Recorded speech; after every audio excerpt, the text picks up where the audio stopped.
চাই, কিন্তু এই প্রশ্ন যখন ওঠে আসলে আমরা কার জন্য কাজ করে, কার্যত তো তারা তো জনগণের জন্য কাজ করে, কিন্তু আসলে বাস্তবে কি? ধন্যবাদ আপনাকে।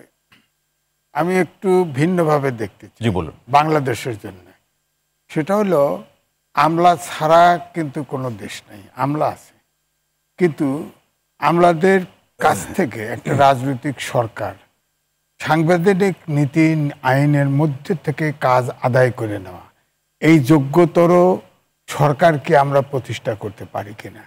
ধরেন আমেরিকাতে যে সরকার বদল হয়ে যায় পুরো অ্যাডমিনিস্ট্রেশন পরিবর্তন হয়ে যায়, সেখানে তো সমস্যা হয় না।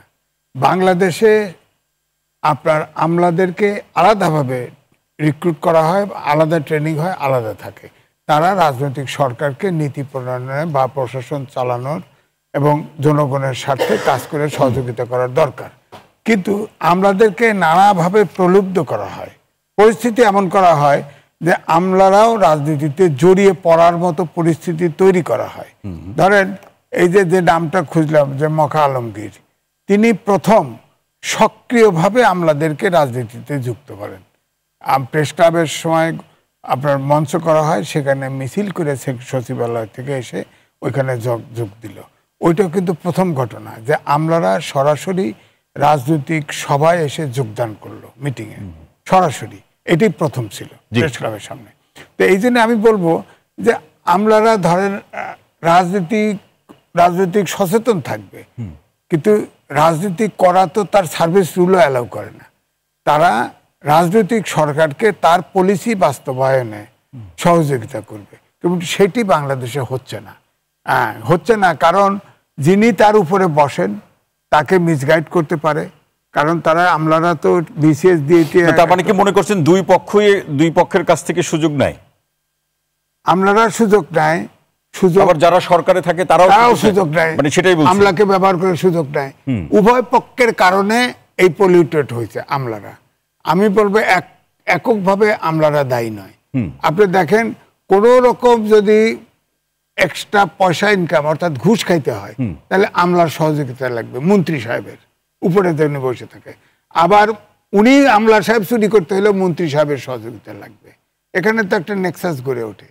এবং এই জন্যেই আপনি দেখবেন যে আমলাদের ভিতরে পলিটিক্স করে অন্যদিকে, কিন্তু যিনি মন্ত্রী হন তার দিকে সায় মারতেছে, লাইন দিচ্ছে। আমলারা সবসময় দেখবেন সব জায়গায় অ্যাডজাস্ট। আবার মিস্টার আসাদুজ্জামান ফুয়াদ ভাই বলছিলেন যে ক্ষমতার পালাবদলের সাথে সাথে রং বদলে যায়, রং বদলে। যেমন উদাহরণ দেই, আমি টকশো করতাম, আমার ফ্যামিলির যত শিক্ষিত লোকরা সবাই ধরা খাইছে, প্রমোশন আটকাইছে। আমার একজন সদস্য, সে এখন ডেপুটি সেক্রেটারি, সে বললো ভাই আমি কি করি? তুই বেশি বেশি বঙ্গবন্ধু ক। তো বেশি বেশি এমন বঙ্গবন্ধু কইছে, এখন এই আমলেও তার প্রমোশন নেই, তার ব্যাসপেটটা জয়েন্ট সেক্রেটারি তো হচ্ছে না। হ্যাঁ, ও একটু বেশি করে ফেলছে, বুঝছেন? এখন হচ্ছে ইয়ে হয়ে গেছে। এই জন্যই বলছি যে আমলারা আসলে রাজনীতিবিদরাই আমলাদেরকে সঠিক পথে পরিচালনা করতে পারেনি। সেই জায়গা থেকে আসলে এই অভিযোগ এবং দুর্নীতির প্রসঙ্গগুলো, এই কারণে আমলারা কিন্তু সবাই, যেহেতু তারা একটা ডিসিপ্লিন মানে, তাদের ভিতরে কিন্তু ঐক্য আছে। রাজনীতিবিদদের ভিতরে ঐক্যটাও নাই। অর্থাৎ আমলাদেরকে গাইড করা, আপনার আমেরিকায় চলে কেমন, বিচারপতিও তো নিয়োগ দেয় বাইরের থেকে, চলে তো না। তাদের নিরপেক্ষতা এবং স্বচ্ছতার জায়গাটি তারা চূড়ান্তভাবে ওই জায়গায় করতে হবে।